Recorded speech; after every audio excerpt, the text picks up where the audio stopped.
ئەوای تو دەنووسین چی ئەوەیەتین چاوای شێوایە الگۆریزم نقافیەی يعني هناك بين هالبستان وجن بس نها بري قال لك تشاد ضمان تناسية. فكر هبون براست يعني مسألة نوجينية مسألة كلاسيك وانا بمن قال لك او فكر خيالي هانجي تسري مدهاتن قارت يعني نوجيني تشيه اف برساهان قال لك اكتويلت مي يعني نوجيني تشيه يعني شما امنها هلدرين دخينن شما انا ام عمر الخيام دخينن شما ملايين زيري دخينن يعني جوانا كلاسيك وانا وبدما خورت شوبانا اللي من نوجيني تشتك دكارو خد سر دم ودوران اربقه بيز كميه تزبنينه نوجنيا ئەوای نویسان دیان ژێنا نا ئێمە ئەزل دژی بێ کێمەیە ئەوا چاوە بە و تشتێکی گرێدایی نویسکاری ئەوش بەرخۆ ینی ئەوش خۆر بەبژێرە تشتیان دەمات بین هەلبەستان مەیلا من من ژم ئەوای سیمتریکردنایی ینی بێتر نێوان کەسانە ئەوێ گەل هەفتینە ینی پەیوا دەمات بین هەلبەستا ئەمە ناوەی گەمولۆ نەکردی مکری بەرێ دەمات بین هەلبەستا سربەست یان وژن ئەو چما vê navî lê dikir helbestê dikir ji ber ku yanî ji dervî rêzbendiyê yanî bê têrazû yanî ew tenê ji hêla şêwaz lê dinerin yanî yanî serbestî çi ye yanî wek ana berîniha şîrove kir jî yanî çiman hena heyana ham xeyam dixwînin wilo ya ne wilo sêda ya dibê ji ber got serbestbûn nivîskar her serbest û be serbestê ramanê xwe kar çi bixwaz binivîsîne serbestiya ramana çekî dine ya nazim yani gorî ew dibêjin de awayê serbest hêla şêwaz bû yanî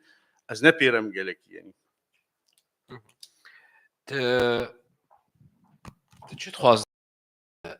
nivîskar yani çima tu xwe helbestê dibîn û tu wextê tu dinivîsîn çi peya min canim Tirkiyeyê dixwin dijîna de tu tişkî wekt yekî berê yanî bêtir ê min ew bertekên birad hundirê mirov de ew diagnozên kartî bi nişê mirov dî yanî bi awakî ji awa bi monologên kesane hêge xwe re dikim ez dikim helbest yanî krasekî lê dikim bine gelek cara wilo bûye peyvek bi gewde kiriye wek Roland Barthes dibêje peyv miftene ev rast e van bi min yanî ji bo min pêkenoga kurdahî gelekî kêfa min jê tê bi rastiyê veya veya timî jî dibêjim camêrekî rahişt pişkokekê çû xist destê terzî û jêr got ji min re çakêtekî lê merov kenê merov tînin wê çakê kenê merov tane bes tişta kenêm tîni bêtir ya çûbû devera şaş ji ber got êge çakêtkî ji kok dixe helbestkar yan jî nivîskar bi min dibêjin helbestan derew çîne tu çawa dibîne yani çi yani her kes û li gor ew yek nikar sedî sed ew tiştê hundirê xwe di derx rastî ji derbêjim yanî ez niha ev tecrübe jî dibêjim tu çi qeysî hewl bidê te rast be leh tiştek dimîne diflite te nas kir şawa ew jî belkî ev sirê gibdû vêm peyvahan de yê timî wek gomrivîş dibêje yanî wêje meyla wê ji tiştê ku nadirive yan jî hayî nabe hey te nas kir şawa yanî bi min wilo yanî ja derewçînî û meselê rastbêjiyê wana ve ez baweyan pê nayê gelek yanî mirov wexta tê tişkî dibêjî dixwazî peyamekê ji hundirê xwe bigihîne te nas kir şawa peyam ji bo kê be çima çawa ez jî nizanim ji ber got wilo dibê navêjim te dî ser helbestvan dibê karê xweş bike dihat dorî ez bêm helbestkarî ji vî warî derketî dorî rastaqîniyê her berê tu behsa helbestkarê dîwana dike yê weda dike tu awakî ji awa tu behsa wan dike erê erkê nivîskariyê bi min gelekî hatî guhertin yanî çima helbest xweş e yani ku mereke jêkî bê tu helbestê bixwîne çima helbest xweşbûna helbestê heye tu çawa dibîne tu çawa jêkî bê mesela yekê helbestê nexwîn tu çawa jî dibe helbest xweş e çi tê de ye çima divê mere helbestê bixwîne ya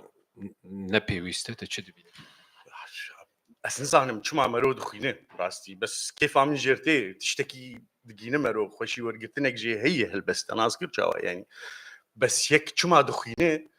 ینی هەر یەک مەیلاوی ژێ شکلێکی نویساندنە مثل ئانا کێفامژ نویسە کردێ یەکی دن کێفایی ژێر نایە ینی ڤاڤەتگەرێ مەسەلەی چێژ وەرگرتنێ نەولوی ینی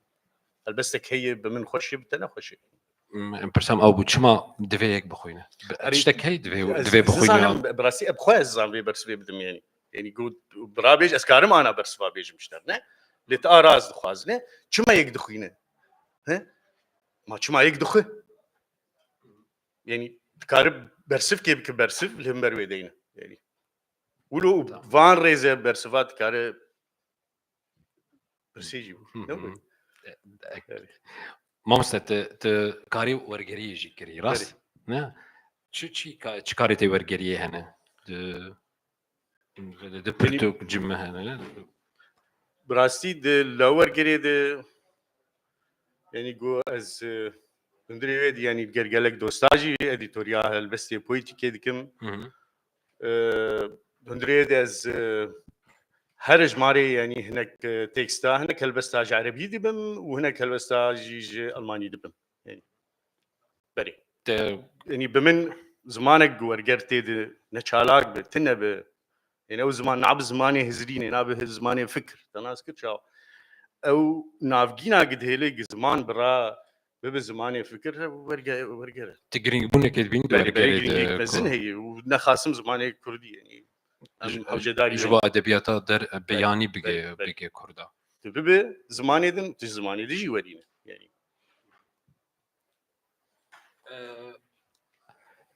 Te çi dixwaze xwedevan çawa dixwaz têkildarê helbestên te be te çi ji xwendevan dixwaz wextê pirtûka ciwan qado bixwînin